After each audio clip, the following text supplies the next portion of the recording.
දිගදාලයාටකේ සත්ගැබකේ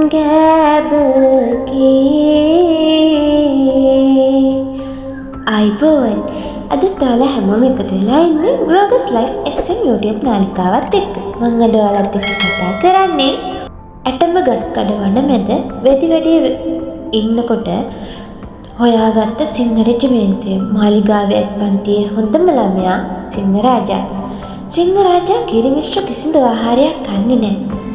ප්‍රථම වරට කරඬුව වඩම්මන්නේ 2014 අවුරුද්දේ කාර්තික පෙරහැර මංගල්‍යයේ. දළදා මාලිගාවේ දවල් පෙරහැරේ අයිතිකාරයා සිංහරාජා. සිංහරාජගේ ගජු මිතුරා තමයි වාසනා ඇතා.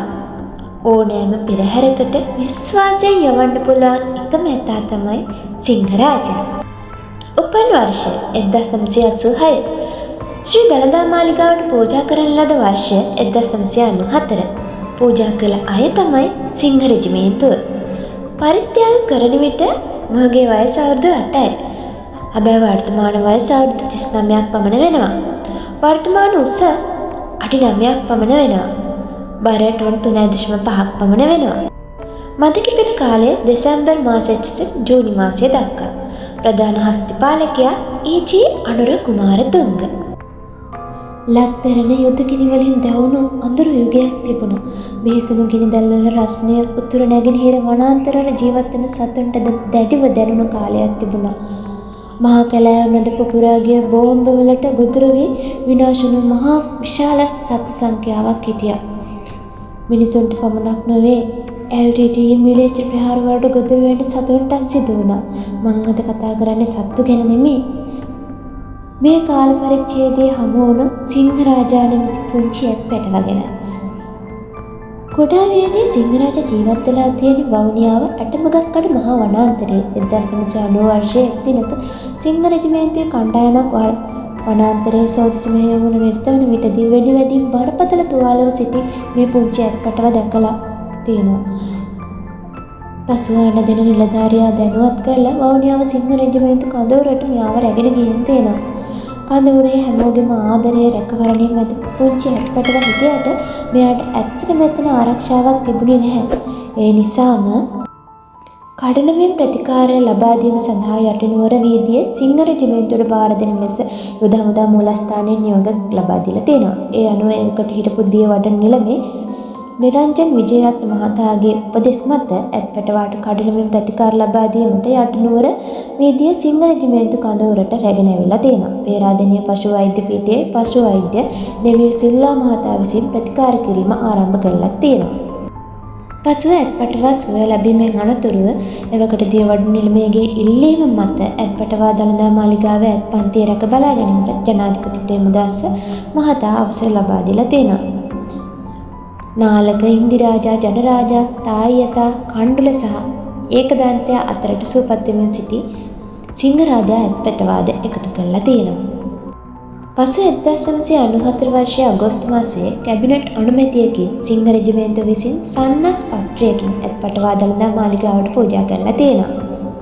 ඒ කළ පරිත්‍යාගය වෙනුවෙන් සිංහ රෙජිමේන්තුවට කරන කෘතගුණයක් ලෙස මෙම ඇත්පැටවාට සිංහරාජා යන නම තියලා තියෙනවා. සිංහරාජයේ ගමන හරිම තේජවන්තයි. බලා ඉන්න ආසයි. සිංහරාජා බලන්නම දළදා මාලිගාවට ගොඩක් අය එනවා. ඒත් මට කිපෙන කිට්ටුවට නම් මෙයා ගස් පඳිනවලු. ටිකක් කෝපාවිෂ්ඨ වෙන කාලෙකුත් තියෙනවා. මෙයාගේ හොඳම යාළුවා තමයි වාසනා. වාසනා ඇතා කොතනද? සිංහරාජාත් ඉන්න කැමති එතනමයි.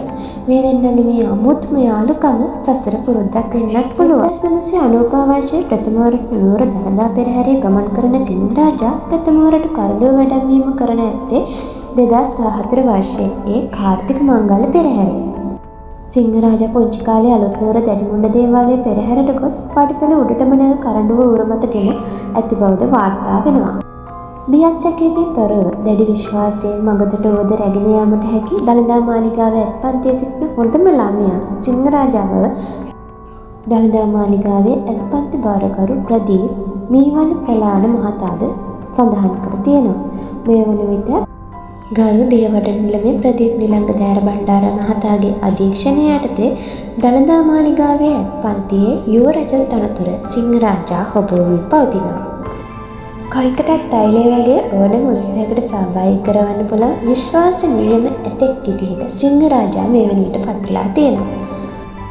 අමුතුම තේජාන්විත පෙනුමක් ආරූඪ කරගන්න සිංහරාජා දළදා වහන්සේට දක්වන ගෞරවය, භක්තිය උපරිමයෙන්ම තියෙනවා. ඒ නිසාම සිංහරාජාට හැමෝම ආදරය කරනවා වගේම හැමෝම ගරු කරනවා.